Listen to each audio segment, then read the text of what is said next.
Et voilà, la petite caravane où j'ai habité longtemps. Ces caravanes, elles sont arrivées dans les années 2012. Le petit paradis où le ménage est fait en 5 minutes. Il a un petit défaut, c'est que pour aller aux toilettes, il fallait passer par l'extérieur. Hop. Mais je pensais qu'en vieillissant à 80 ans, si je tombe, personne ne va me ramasser. Donc du coup, pour avoir un petit peu plus de confort, j'ai pu installer un ancien mobil-home que j'ai racheté d'occasion.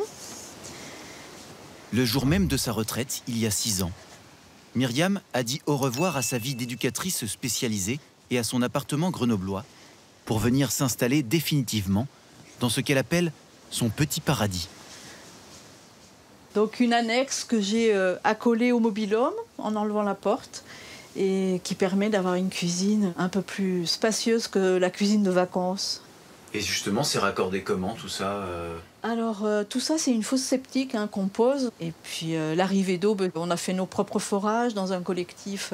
Pour un paiement de 90 € par an, on a l'eau à l'année. Ça va les filles? Myriam touche une retraite de 1 500 €. Allez. Elle a investi ici les économies d'une vie. Les oiseaux. 100 000 €. Ah, mais toi, t'es en train? Ah, ma belle. De quoi rendre habitable ce terrain de 800 mètres carrés à 5 minutes à pied de la mer On en profite, là? pour préparer ses vieux jours. Tout en douceur. Mais depuis quelques semaines, elle vit dans la crainte de voir son projet de vie s'effondrer. J'ai eu un appel de la gendarmerie. Selon eux, je suis en infraction à l'urbanisme pour présence de mobil-home, de caravane et de construction en dur. Moi, j'ai pas d'autre lieu pour vivre, j'ai pas d'argent à investir pour vivre ailleurs.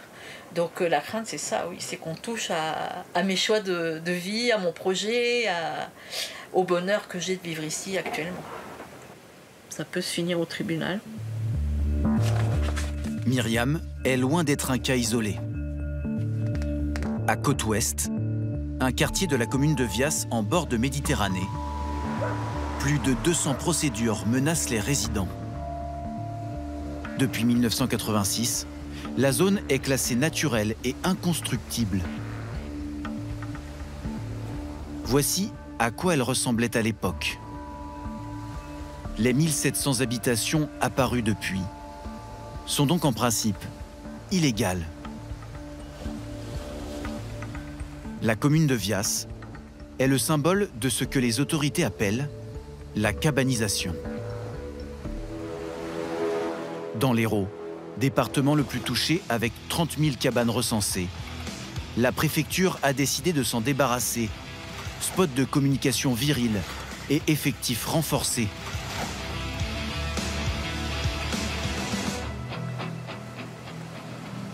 Mais à Côte-Ouest, les habitants résistent, car pour eux, les pouvoirs publics sont responsables de la situation actuelle. Le quartier est en fait au centre d'un imbroglio juridique a priori incompréhensible. Car si toutes ces cabanes sont effectivement illégales, entre 300 et 500 habitants y vivent pourtant en toute légalité, comme Jocelyne et Armand. Voilà, donc on a acheté cette parcelle le 21 juin 2022. Il y avait donc telle qu'elle est là, le mobil-home, la terrasse devant. En fait, leur mobil-home bénéficie de la prescription. En droit pénal, si une habitation illégale existe depuis plus de 6 ans, la justice ne peut plus ordonner sa destruction. Donc là, on rentre dans le salon. Voilà, on rentre dans le salon. Le couple peut y habiter, mais doit respecter des règles très strictes. Quand on a acheté, il nous a bien dit que ce qui était installé, c'était installé depuis longtemps. Et que voilà, on ne pouvait pas modifier, on ne pouvait pas l'enlever. Si on l'enlevait, on ne pouvait pas remettre autre chose à la place. On n'a rien rajouté, on n'a rien enlevé. Et... Sur la déclaration des impôts, c'est le même mètre carré qu'il y avait à l'époque. Tout est bien stipulé. On n'a rien à changer. On n'a rien changé. Interdiction de faire la moindre modification. Et si leur maison brûle ou s'effondre, ils n'auront même pas le droit de la reconstruire. Pour ce terrain de 300 mètres carrés et leur mobil-home, Armand et Jocelyne ont déboursé 86 000 €. Le couple n'a pas l'impression d'habiter dans un quartier de cabanes. C'est un hameau de Vias. On paie des impôts à Vias. On se sent, oui. On est électeur à Vias, on a inscrit dans la liste électorale. Voilà, on est bien. Côte-Ouest compterait plus d'1 millier d'habitations prescrites comme celle du couple. Aucun chiffre officiel cependant. Même les services de la ville ont du mal à tenir les comptes. 149. 140, elle est là. Ouais, voilà. Il y a 3 ans, Vias a donc décidé de créer une police de l'urbanisme et de recruter 2 agentes. Côte-Ouest, en fait, elle est prise entre le fleuve Libron et le canal du Midi. Historiquement, c'était une zone agricole. Les agriculteurs, en fait, ont vendu et ont divisé leurs parcelles. Et donc, c'est ce phénomène-là qui a fait que la cabanisation est arrivée sur les lieux, avec des personnes qui, au départ, venaient en caravane ou avec des tentes et restaient là l'été. Et maintenant, on voit de plus en plus de personnes qui restent là de façon un peu plus pérenne, voire à l'année. Ça, par exemple, c'est des parcelles pour lesquelles il n'y a pas de problème, où tout est prescrit. Ouais. Ça, ce sont les contentieux. Au total, il y a combien de procédures en cours? On est sur un peu plus de 200. Regarde, sur la droite, quand tu fais le comparatif, là, sur celle-là aussi, ça a l'air d'être... Là, on est sur une vue aérienne de 2024. Donc, on identifie cette parcelle. Et en 2018, la parcelle est entièrement nue. Là, attention. Grâce à des vues satellites enregistrées chaque année, Laure et Marie traquent les nouvelles habitations et vérifient que les habitants n'ont pas agrandi celles déjà existantes. Attention, parce que là, on voit quand même qu'il y a une construction. Donc là, on est en 2024. Et si on prend l'ancienne vue aérienne, on se rend compte qu'on a vraiment un petit abri qui devient beaucoup plus grand. Ouais, faudra aller voir sur place, ça. Ouais. Chaque semaine, Laure et Marie patrouillent donc dans Côte-Ouest. Ah bah, il a été fait cet été, là. Elle n'a pas enlevé ses affaires, non. Ouais. Il y a un bateau qui est attelé à la voiture. Il n'a pas le droit non plus d'entreposer son bateau ici? Non, on n'entrepose rien. On est en zone inondable rouge. Donc en fait, on n'a pas le droit de créer des obstacles au libre écoulement des eaux. La parcelle avait les brises-vues, là? Ah oui, oui. Ah oui, donc ils sont bien installés. Ah ben voilà. Oh là là. Tu vois, la clôture, ils l'ont prolongée tout le long. Mais cet été, elle s'arrêtait là. Les infractions sont nombreuses et la procédure pour dresser un procès-verbal très pointu. Ça n'a pas de valeur juridique, ces photos-là. C'est ça. Nous, voilà, ça nous sert à préparer notre dossier, mais quoi qu'il en soit, il faudra aller sur le terrain pour faire le contrôle. Laure devra donc envoyer une convocation au propriétaire et revenir prendre des photos à l'intérieur avant de pouvoir transmettre le dossier au tribunal. Donc là, par contre, ils auraient dû tout enlever. 2 agentes pour 2000 parcelles. L'an dernier, elles ont dressé 19 PV. Cette année, 38. Vous dites pas des fois que c'est une tâche un peu impossible que vous avez? Si, tous les jours.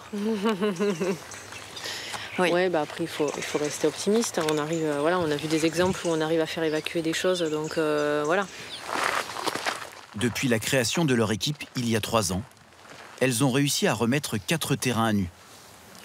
Celui-ci, il y a 7 mois. Vous avez eu l'autorisation pour le raccordement? Ce camion-là, à éléments coulissants, était positionné ici, en longueur.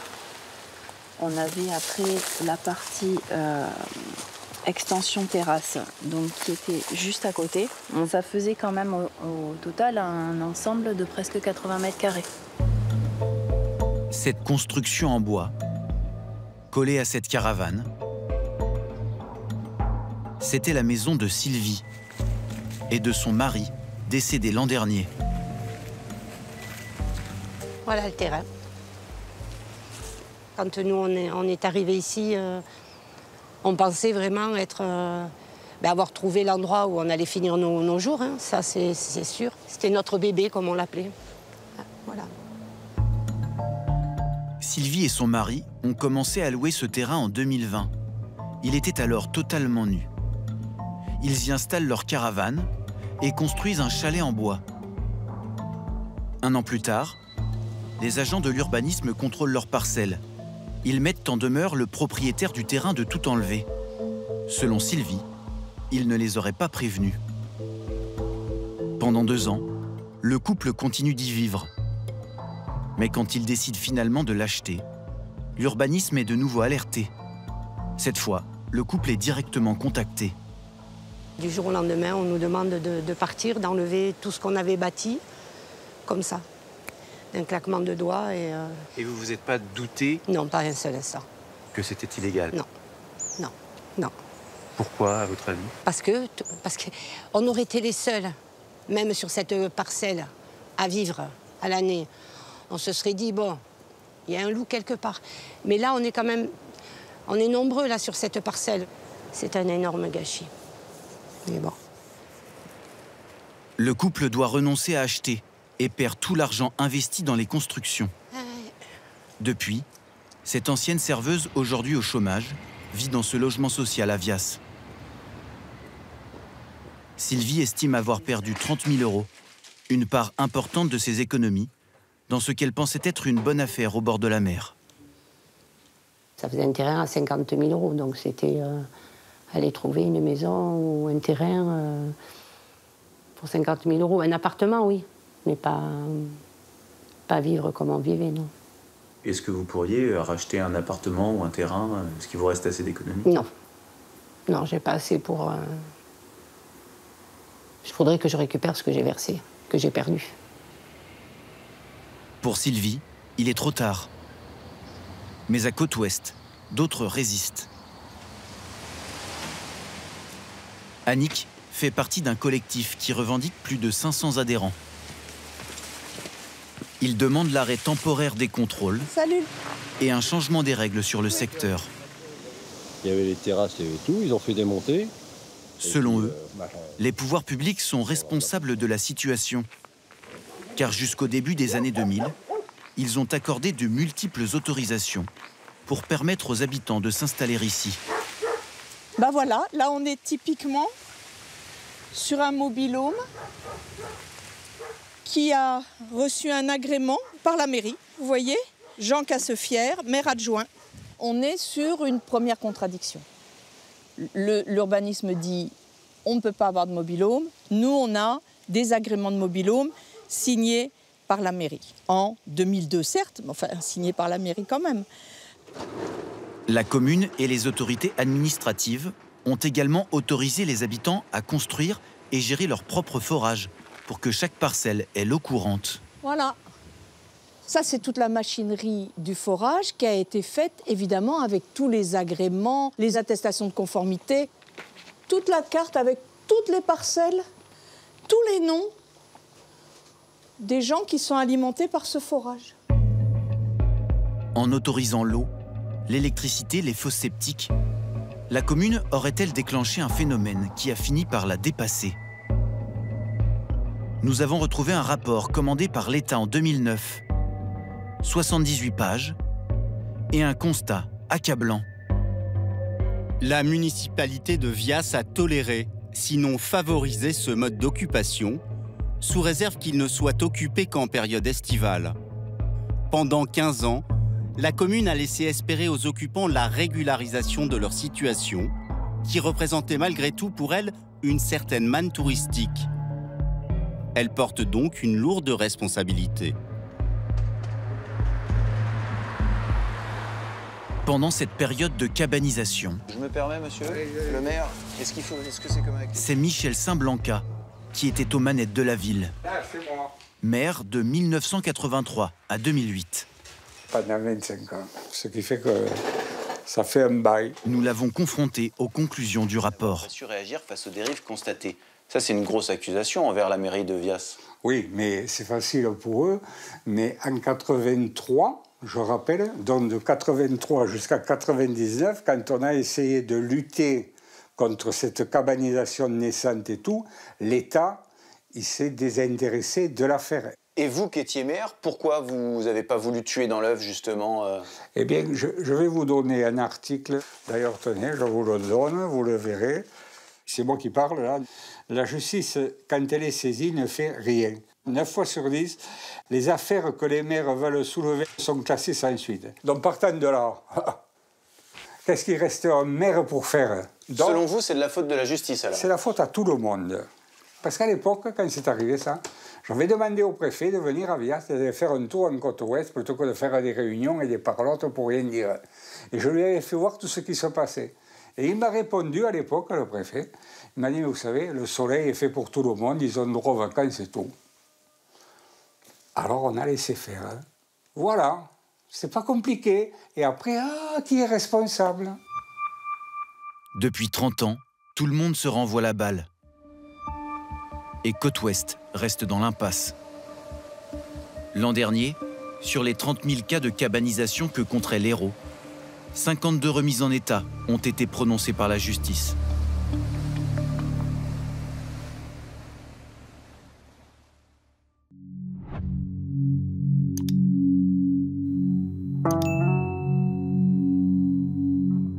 C'est un tout petit camping, perdu au milieu des champs de maïs. L'été, on y loue des mobil-homes pour les touristes. En hiver, il est officiellement fermé. Et pourtant, dans cette caravane, Benjamin, 41 ans, tente de se réchauffer comme il peut. Et là, ces derniers jours, on n'est pas gâtés, hein. On est des 0, 1, 2, 3... Prévu pour la période estivale, l'alimentation électrique n'est pas assez puissante pour que tout fonctionne en même temps. Alors pour allumer le radiateur... je débranche le frigo, hop. Il faut faire des choix. Parce que j'ai une prise là, une pour l'antenne, une pour le décodeur, une pour la télé. Mais si je mets trop, après ça saute. Alors le jour, je débranche le frigo et hop, je mets le chauffage. Le président de la République a pris un soufflant. Bon là, je vais me refaire un petit café. Et pour allumer le micro-ondes, c'est encore un casse-tête. Alors là, bon, je vais débrancher. Hop. Cette fois, c'est la télé qu'il faut débrancher. Quand je vais mettre le micro-ondes en route, on va entendre le... Et il faut rééteindre le chauffage. Ça tire. Alors je l'éteins un peu. T'as vu? Hop. Cet ancien patron pêcheur vit dans 7 mètres carrés depuis 9 mois, avec pour seule ressource 700 € d'allocation adulte handicapé.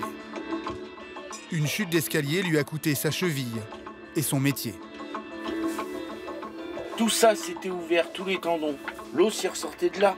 Et il a ouvert là pour recoudre à l'intérieur les nerfs, les tendons, les ligaments et tout. Ça fait déjà 3 ans que je suis comme ça. Putain, j'en ai marre. Depuis, Benjamin est invalide à 80%. Oh putain.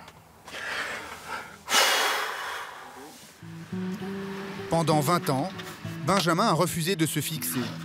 Il enchaînait les colocations au gré des escales avec des copains pêcheurs. Après son accident, il cherche en vain un appartement à louer.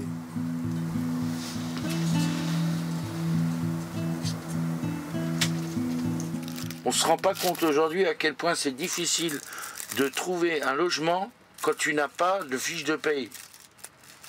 Et encore moins de cautionnaire et de garant. Je peux pas être plus bas, hein. Plus bas c'est 3 pieds sous terre. Comme si je peux être plus bas à la rue. Alors ça c'est ma hantise. La rue. Après des semaines de recherche, il ne trouve que cette caravane à louer. 310 € par mois.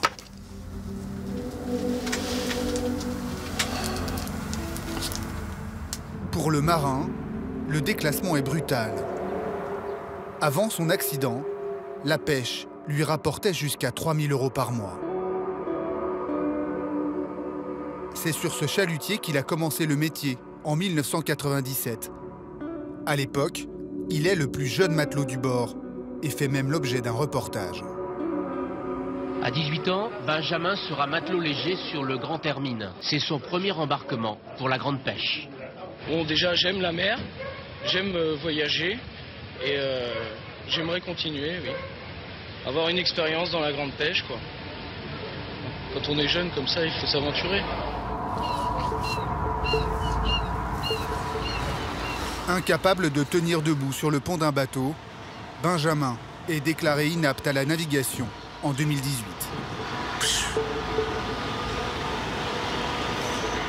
Je pourrais plus. C'est comme un deuil.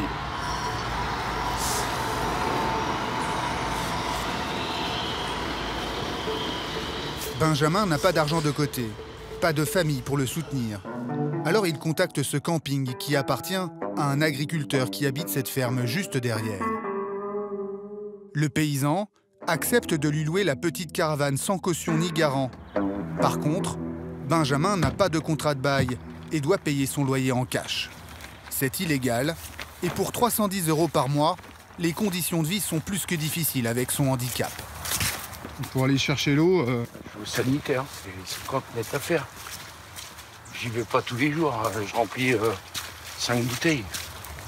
Benjamin nous demande d'être discret. Tu auras juste à couper juste le temps et il nous verra pas après sur le côté. Tu vois? Okay. Il craint d'être expulsé si le propriétaire nous surprend en train de filmer son camping, censé être fermé en hiver.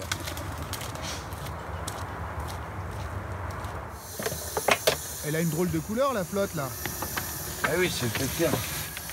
Bah, elle est bonne, hein. La preuve, hein, ça fait 8 mois que j'en bois et je suis pas... Donc tu dois faire ça plusieurs fois par semaine, quoi. Une fois tous les 2 jours, un peu. Et bien vite fait. Quant à la douche, vu les températures, Benjamin n'y va qu'une fois par semaine. Là, c'est où je me lave. Et ici, le chauffage ne marche pas. Ça se passe à le chauffage. Il rentre quelque chose. T'as peur de te faire virer? Ah ben je te lis, je le connais. Tu le connais pas, toi. Il est pas aux normes. T'as pas compris, il est tout au black. Depuis qu'il habite au camping, même les tâches les plus simples du quotidien sont devenues un enfer. En particulier pour aller faire ses courses. Il n'a pas de voiture, alors il faut pédaler, malgré sa cheville douloureuse.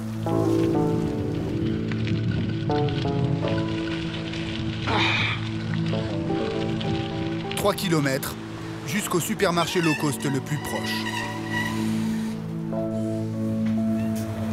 Depuis son accident, l'ancien marin-pêcheur a adapté son régime alimentaire à son budget, 40 € par semaine. On va dire que je mange pas beaucoup. Déjà, je mange pas le midi, je mange des fruits, yaourt. Quand je vais dans l'avion, je regarde toujours les offres spéciales. Des fois, les offres spéciales, les dernières dates et tout, toujours. Des fois, il y a de la basse-côte, ouais, basse-côte à la 9, mais bon... 9 € le kilo, c'est encore trop cher. Côte de porc, voilà. Je prends ça. 5,15. Offre spéciale, 3,63, c'est pas cher. Putain, 5 € qui a fait Maxwell. Putain, ça fait cher. C'est bon, mais ça fait cher. Ça fait 26 € le kilo, là 19. Ah bon, tant pis. Hein. Ça me fait 10 jours. Ah, voilà. Le sac à dos, il est plein. Du pain, un peu de fromage, du jambon et quelques fruits. 20,18 €, s'il vous plaît. Là, t'as allongé pour combien de temps, là? Oh, 5 jours. Attends, j'ai pas grand-chose. Bonne journée, au revoir. Merci. Comme Benjamin, en France, 85 000 personnes vivent au camping toute l'année. Une solution de logement transitoire qui souvent s'éternise et concerne maintenant toutes les tranches d'âge. Comme ici, près de la ville de Tarbes, où une trentaine de personnes habitent en mobil-home toute l'année. Allez, va à la maison. Christian, 72 ans, est le doyen du camping. Allez, à la maison, Nico. Ce retraité a racheté ce vieux mobil-home 2000 €. Avec son chien, il vit dans 24 mètres carrés. Allez. Ah. Ici, c'est la salle à manger, la chambre, le bureau. Ah, donc faut quand même déplier le canapé tous les jours. Tous les jours, oui, je le replie tous les jours. Je pousse la table là-bas au fond, et puis voilà. Comme ça, j'allume ma télé, j'ai la télé en face. Par là, t'as la cuisine. Après là, t'as les toilettes, avec salle de bain. Allez. Depuis qu'il a divorcé il y a 7 ans, Christian verse une pension à son ex-femme. Il ne lui reste plus que 1 100 € par mois pour vivre. Quand j'ai divorcé, j'ai regardé pour louer un studio, mais par rapport à ma retraite, c'était trop cher. Un studio, il fallait compter avec l'assurance, les locations de compteurs, les impôts locaux, et il fallait compter entre 900 € par mois. Et comme je connaissais le camping, je suis venu ici directement. Pour les prix, je paye que 260 € par mois de location. Allez. 260 € pour la location de l'emplacement, eau et électricité comprises. Et au camping, personne ne paye d'impôts locaux. Car un mobil-home n'est pas un bien immobilier. Je suis bien ici. Je suis tranquille, il n'y a personne qui m'embête, j'embête personne. Je suis bien avec tout le monde, puis voilà. Aujourd'hui, Christian ne retournerait en appartement pour rien au monde. Car ici, il n'est jamais seul. Le soir, il se rend dans le mobil-home de sa voisine, Alexandra. Elle organise des apéritifs en pleine semaine avec les autres résidents. En fait, t'es un malin, toi, t'attends de les finir, tu renverses la dernière goutte et puis t'en remets un verre. Ah non, non, c'était pas la dernière goutte. Hein. L'apéro, c'est... C'est au moins 4 fois par semaine à peu près. Mais tout dépend des personnes en fait. Mais c'est un moment convivial. On passe tous un moment convivial entre résidents du camping. Thomas, 21 ans, et Clément, 22 ans, ont choisi de louer un mobil-home car le loyer est moins cher et les conditions d'accès plus faciles qu'un appartement. Comme la plupart des résidents, ils travaillent dans les entreprises de la région et ils ont trouvé ici bien plus que des voisins. On organise en fait des événements pour que tous les résidents se retrouvent aussi. Mais avec les patrons du camping, avec presque tous les résidents. Comme le Nouvel An ensemble, le concours de décoration de Noël, le concours d'Halloween, plein de choses comme ça. Ah, tu vas jeter un Et ça, c'est des trucs qu'on ne trouve pas dans la vie classique, je vais dire, dans un immeuble. Non, dans un immeuble, non. T'as déjà fait le Nouvel An avec tes voisins? Voilà. Oh, baby girl. Ici, on a l'habitude de finir en tour de karaoké.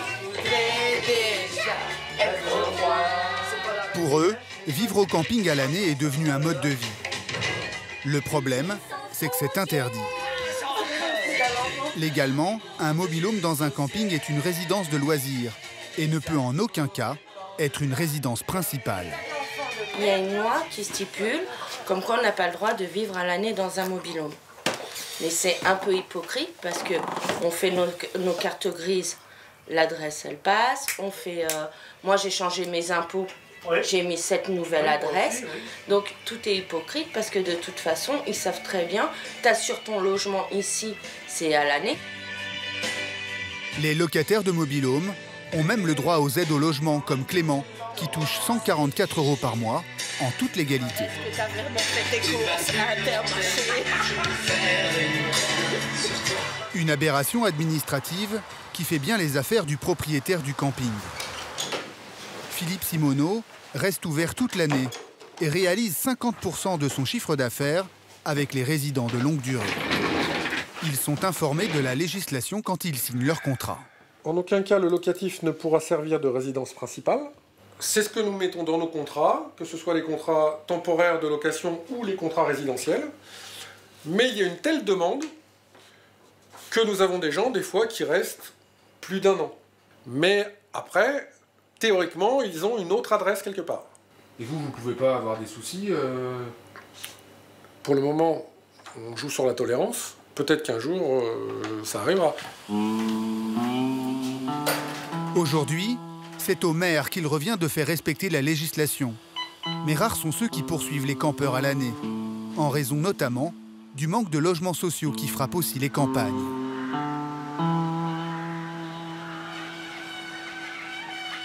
En Bretagne, Benjamin, l'ancien pêcheur, a fait une demande de logement social, mais il y a plus d'1 an d'attente. Alors il est venu frapper à la porte d'une association spécialisée dans l'accompagnement au logement. Le côté maritime n'avait pas fait son boulot, je ne devrais pas être dans cette situation-là, quoi. l'énigme, quoi. Voilà. Moi, j'ai bien entendu votre situation de détresse là, la dernière fois. Je reprends le sourire, mais bon, des fois... Enfin, oui, je sais bien que c'est compliqué. Ouais. Entre-temps, là, j'ai reçu une information comme quoi il y avait 2 logements disponibles, mais c'est pas forcément le secteur que vous recherchez, j'imagine. C'est à Saint-Léger-des-Prés. Grâce à son réseau de bailleurs institutionnels, l'assistante sociale peut lui proposer 2 appartements à peine plus chers que sa caravane. Il y a un appartement qui fait 46 mètres carrés. Et il y a un deuxième logement qui est en 60 mètres carrés. Il est mensuel 365 € par exemple pour le deuxième. C'est toujours à Saint-Léger. C'est 2 logements au même endroit. Ça me fait que dalle à payer. J'en mets même de côté par rapport à ma situation d'aujourd'hui. Donc ouais, moi je trouve que c'est une bonne nouvelle, c'est bien. Après, là je vous le présente, ça veut pas dire que c'est pour vous. Mais ça veut dire qu'il faut aller vite si ça vous intéresse. Oui, je comprends bien. Malheureusement, Benjamin n'aura même pas le temps de visiter ces logements qui seront loués en moins d'1 semaine. Mais à la fin du mois de janvier, il a finalement obtenu un logement social. Il a enfin pu quitter sa petite caravane pour finir l'hiver au chaud.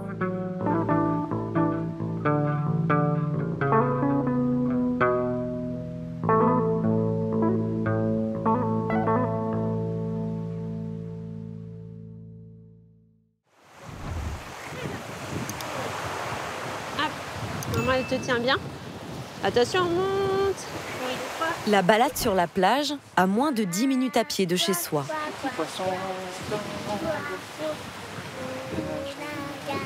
Un privilège auquel Alban, Éléonore et leurs 4 enfants vont peut-être bientôt devoir renoncer. Tu veux écrire ton prénom? Regarde. C'est vraiment notre saison, le printemps, l'été. Quand on a fini nos journées de travail, on vient ici, on pique-nique. Et là, de me dire que vraiment il y a un clap de fin à tout ça, c'est pas du tout une bonne nouvelle qui nous tombe dessus. 3 semaines auparavant, le propriétaire de la maison qu'il loue à Fouesnant, dans le Finistère Sud, leur a annoncé qu'il comptait la vendre et mettait donc fin à leur bail. La famille doit trouver une nouvelle location d'ici le 31 octobre. C'est joli, ma chérie. Mais la partie est loin d'être gagnée. Ici, c'est vide aussi. Ils ont toujours vécu à Fouesnant, mais ici, désormais, plus de 50% des logements sont des maisons de vacances. Celle-là aussi, derrière, elle était fermée. En fait, on les regarde même pas quand on se promène en temps normal. Ouais, c'est vrai. Ça sert à rien de chercher un panneau à louer, on sait que c'est pas ici qu'on trouvera ça. Ouais. Voilà. Le propriétaire leur avait bien proposé de racheter la maison, mais avec 5 chambres, celle-ci est affichée à 480 000 €. Tu vas tout mettre dedans. Une fortune pour Alban, menuisier, et sa compagne Éléonore, assistante maternelle. À eux deux, ils gagnent 4 000 € par mois. Alors la mère de famille écume les annonces sur Internet. Leur budget pour une location reste le même, environ 1 000 €. C'est devenu une addiction, je regarde 10 fois par jour les annonces, je recherche tout le temps. Dès qu'on rentre à la maison, je me dis, il y a peut-être quelque chose qui est tombé, peut-être j'ai pas eu l'alerte sur mon portable. C'est devenu une vraie drogue en fait. C'est la seule maison qui est sur Fouesnant, qui en plus est toute récente, enfin vraiment tout colle en tout point, sauf que 3 chambres, donc c'est trop petit. On n'y passe pas tous les 6 en fait. Je suis même prête à faire des concessions. J'ai étendu ma recherche à, bien sûr, quitter la commune, à partir en appartement aussi, tant pis pour le jardin des enfants, partir en appartement avec quelque chose comme peut-être 4 chambres, mais même en étendant et en faisant, nous, des sacrifices personnels, on n'a pas de choix, en fait, qui s'offre à nous. C'est quelque chose que je trouve vraiment, vraiment, vraiment triste, en fait. Moi, j'ai eu le bonheur de vivre ici et de grandir ici, et moi, je ne vais pas pouvoir faire grandir mes enfants ici, donc c'est vraiment quelque chose de compliqué à envisager pour moi, oui. Depuis plusieurs années, la Bretagne, et sa côte en particulier, est victime d'une crise du logement sans précédent. La région est dynamique économiquement et attire de nouveaux habitants de toute la France en quête de grand air après la crise sanitaire. Résultat, le prix des biens flambe. Jusqu'à 40% d'augmentation en 5 ans dans le Morbihan, le département le plus touché. Donc là, vous voyez, on est sur le balcon, vous voyez, il y a le panneau.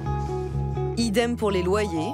Dans le Finistère, un bond de 7% en 1 an. De plus en plus de biens sont transformés en résidences secondaires ou en location de vacances. et la pénurie de logements s'aggrave.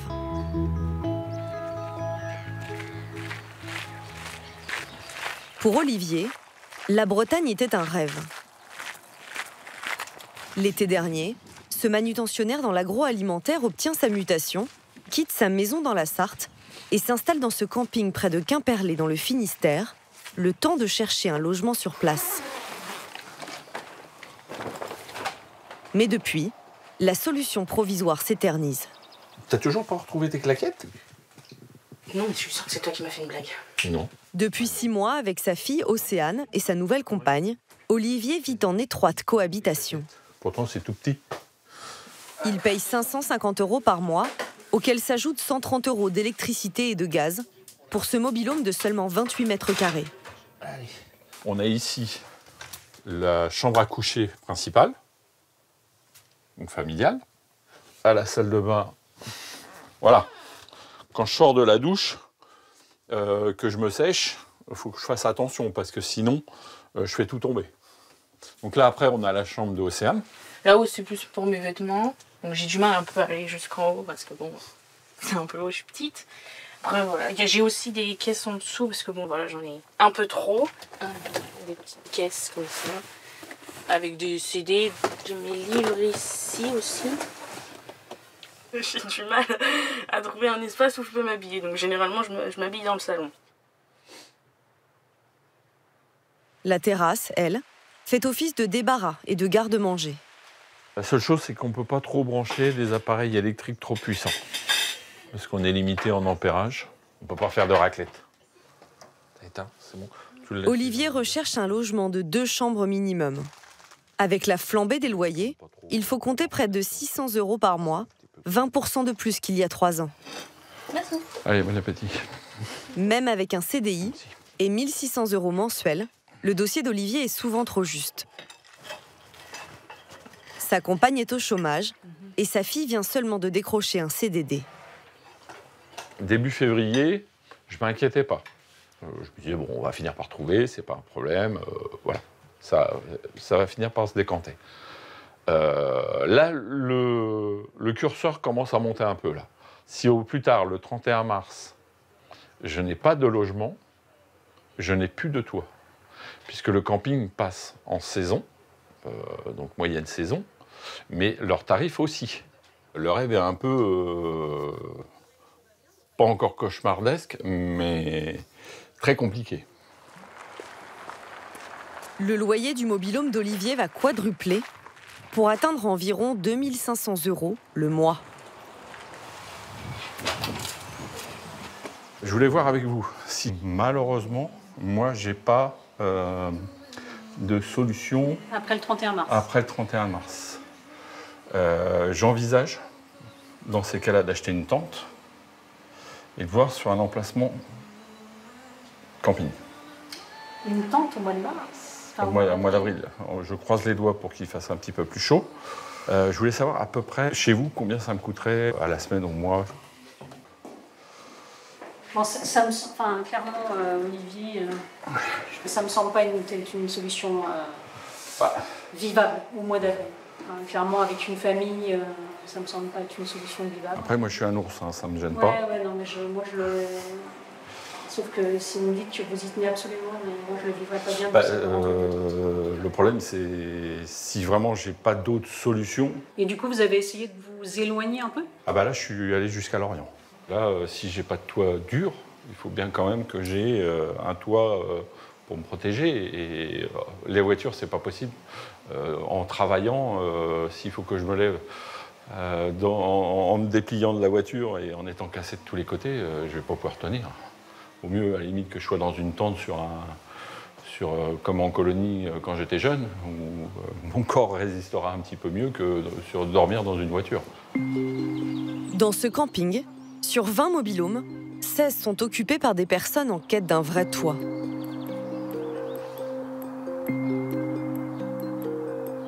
La compétition est rude, même à Quimperlé, pourtant situé à plus de 20 minutes en voiture de la mer. Au camping, le réseau mobile est médiocre. Olivier ne peut pas consulter les annonces sur Internet. Alors il multiplie les allers et retours dans une trentaine d'agences immobilières à 20 km à la ronde. Financièrement, c'est un coût quand même, au niveau de l'essence bien sûr. Hein. C'est une vieille voiture. Je vais privilégier mes déplacements, hormis mon travail, pour la recherche de l'appartement. Et moins du coup pour aller me balader sur la plage, même s'il commence à faire beau, ou en forêt, ou des choses comme ça.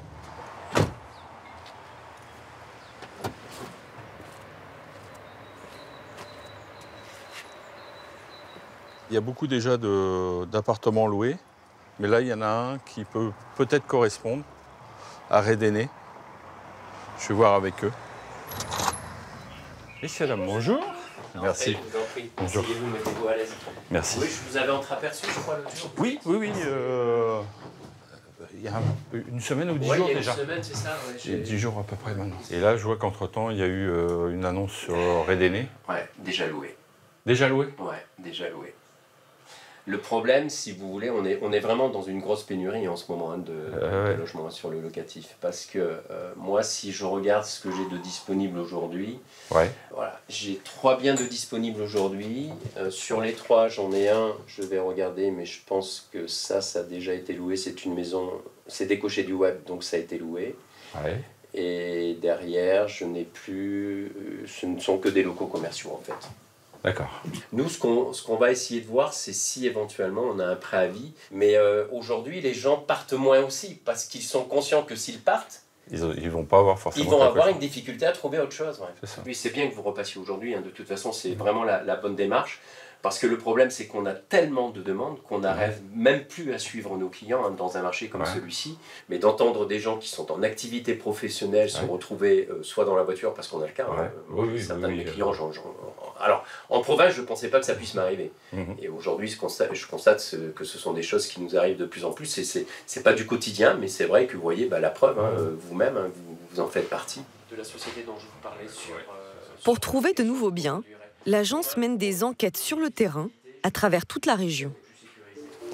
Alors, que je réfléchisse. Cindy est l'une des prospectrices de l'agence. Sa méthode, le porte-à-porte, le tap-tap dans le jargon. Bonjour. Bonjour madame. Ah Mimine, arrête, attention les colons. Appelle ton chien. Chercher des maisons à vendre, je vends pas. Ou à louer, ou d'autres projets. Ouais, non. Non, pas pour le moment, pas de projet en vue. Si vous trouvez la même maison 2 fois moins cher, je vous vends celle-là, puis je rachète l'autre. C'est marrant, on a beaucoup de ce genre de demandes. Hein. Il y a quelques années, 2/3 du temps de Cindy était consacré à la recherche de nouveaux biens. Désormais, c'est presque sa seule occupation. Bonjour, c'est gentil de m'ouvrir. Je cherche des maisons à louer. C'est que la seule maison qui est à louer, c'est celle qui est là. Celle-là. Celle-ci est en location actuellement. Donc là, si je frappe, ça sera des locataires. D'accord. Bon, je vais aller voir, peut-être qu'ils ont projet de déménager, donc... Cindy trouve porte close. Les locations à l'année sont difficiles à décrocher, car de plus en plus de propriétaires préfèrent louer à la nuitée à des vacanciers. Plus rentable. Bonjour. Cindy Lemaire, enchantée. Bonjour. Coup de chance, elle vient d'être contactée par Alain, qui souhaite mettre à la location cette maison à Quimperlé. Donc en fait, si je comprends bien, l'entrée se fait juste ici. Voilà, avec une L'agente immobilière doit évaluer le loyer de ce duplex de 40 mètres carrés, avec une chambre et un petit bureau. J'avais lu 2, mais j'ai peut-être... Il appartient aux parents d'Alain, qui sont nonagénaires. Les Velux sont récents? Il date de 2004.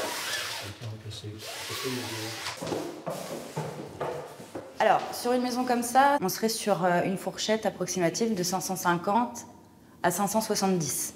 Et après, on a les honoraires d'agence qui viennent s'ajouter. Le but pour vous, c'est que ça retombe à peu près à 515 € de loyer net dans votre poche par mois.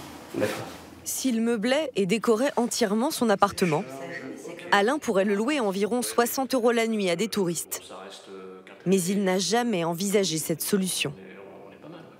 Et les Airbnb, c'est avant tout les gens qui veulent se faire de l'argent. Donc voilà, moi, je n'ai pas forcément envie de me faire de l'argent. J'ai envie de rentabiliser le bien et aussi de rendre service en mettant ce bien en location à des jeunes qui en ont besoin. Voilà. Les jeunes sont obligés d'aller dans des terres pour trouver une maison à louer, une maison à acheter, donc de faire 30-40 km par jour. Donc ça nécessite de voitures, ça nécessite de mettre du carburant dans la voiture. Et là aussi, on marche sur la tête. Malgré toute sa bonne volonté, Alain va être confronté à des contraintes qu'il n'avait pas prévues. Et au niveau de la classe énergie, alors vous êtes classé comment? Alors on est en F. Ah, on est sur une passoire énergétique. Alain découvre qu'à partir de 2028, il ne pourra plus louer la maison, à moins d'effectuer plusieurs milliers d'euros de travaux de rénovation. L'idée, ce qui peut être proposé, par exemple, c'est l'installation d'une pompe à chaleur RR, qui permet justement de remonter au niveau classification. Peut-être qu'il y aurait les Velux à changer, ça peut aussi faire un sacré coup. Pas sûr, dans ces conditions, qu'il soit rentable de conserver ce bien. On peut envisager à un moment donné, peut-être, de vendre le lot, tout simplement, et de se séparer du lot. C'est un peu décourageant, quoi. On est sur une ville qui est assez vieillissante au niveau du patrimoine. Donc on a des rénovations qui sont assez courantes sur le secteur. Et les propriétaires, malheureusement, ne peuvent pas engendrer des travaux trop importants sur tout leur logement. Aujourd'hui, du coup, les propriétaires vont s'en débarrasser et les vendre. Donc moins de biens sur le marché locatif. Moins de biens sur le marché locatif. En Bretagne, un quart des logements sont des mauvais élèves, classés F ou G, 20% de plus que la moyenne nationale. Quelques jours après sa dernière visite à l'agence, petite éclaircie pour Olivier et sa fille. Et puis j'adore cette rue, en plus on vient souvent dans ce secteur-là. Le directeur lui a dégoté une solution transitoire, un appartement de 2 chambres dans le centre historique. Donc on est vraiment sur la vieille demeure quimpéroise. Ah oui, j'adore les vieux escaliers comme ça. Mais ils sont là, c'est formidable. Et oui, allez, venez, je vous en prie. Il appartient à André et Chérine, un couple de retraités qui vit en Seine-et-Marne et ne profite de ce bien familial que quelques semaines par an. C'est pas le dernier cri, c'est pas contemporain, mais ça marche. Ouais, et puis le gaz fonctionne, la cuisine fonctionne. André et Chérine avaient d'abord pensé le louer à la nuit, mais la déco dans son jus a peu de chances d'attirer les touristes. Bon, là, il y a un petit meuble précieux, je dirais, mais oui. Vous en prendrez soin. Oui, bien sûr. Hein, vous en prendrez soin. Ça vient de Chine. Il a une adorable figure, c'est moi quand j'étais petit. Ah, vous étiez mignon. Oui. Et là, c'est avec ma maman, ma grand-mère et une tante. D'accord. Mais vous pouvez les changer de mettre dans le placard. Non, vous inquiétez pas. Pour 600 € mensuels, le couple propose un bail de 3 mois, dit précaire, autorisé par la loi pour les salariés en mutation professionnelle comme Olivier. Et nous avons pensé aussi que les 3 mois peuvent être prolongés. D'accord, ok. D'accord, donc... Ouais, s'il y a besoin, mais si. bon... Non, nous, ce qu'on voudrait, c'est arriver le plus vite possible aussi chez nous. Quoi. Oui, mais bon, de savoir aussi que, on n'a plus cette pression que j'avais jusqu'à maintenant, ça va être un gros soulagement mentalement pour moi. Un simple sursis pour Olivier, qui va devoir poursuivre ses recherches. Mais la pénurie de logements fait aussi les affaires de certains. Sur la côte, près de Quimperlé, cette résidence est un village vacances qui, selon la loi, ne doit accueillir que des touristes. En ce mois de mars, les lieux devraient être déserts. Mais surprise, près de la moitié des logements est occupée. Non pas par des vacanciers, mais par des habitants qui travaillent dans les environs et qui y vivent tout l'hiver. Christine, une conseillère en informatique de 37 ans, a atterri ici suite à une séparation. Elle loge dans ce studio depuis 6 mois avec ses 2 filles de 7 et 8 ans. Moi, je dors sur le canapé. Alors, c'est sympa, ça me rappelle les années étudiantes, mais quand même, au bout d'un moment, j'aimerais bien avoir ma chambre d'adulte pour moi, tout simplement, quoi. Mais j'ai envie de dire, c'est pas grave, tant que mes filles, elles ont leur espace, qu'elles se sentent bien, et qu'elles ont un espace pour jouer, un bon espace pour dormir, et qu'elles soient au chaud. Voilà. Après, le reste, c'est pas grave. C'est la priorité pour moi. Un espace de vie sommaire et précaire. Christine doit en effet accepter de déménager à tout moment, au gré des travaux de rénovation effectués durant la basse saison. Ça, c'est du coup le 3e logement qu'on me donne en 6 mois. Donc ça fait beaucoup. Ils nous disent vous devez déménager. Des fois, ils nous donnent un laps de temps qui est d'1 semaine et parfois ils nous disent en 48 heures, il faut que vous ayez tout vidé. Donc c'est pas forcément facile avec le travail, avec les cartons, les enfants, c'est pas toujours pratique. En théorie, Christine a réservé jusqu'à l'été et l'arrivée des estivants.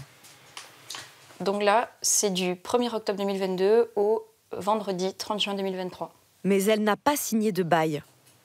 Pour rester dans les limites de la loi, le gestionnaire de la résidence lui vend chaque mois un contrat de séjour touristique pour 515 € et 33 € de taxes de séjour et ne le renouvelle que selon son bon vouloir.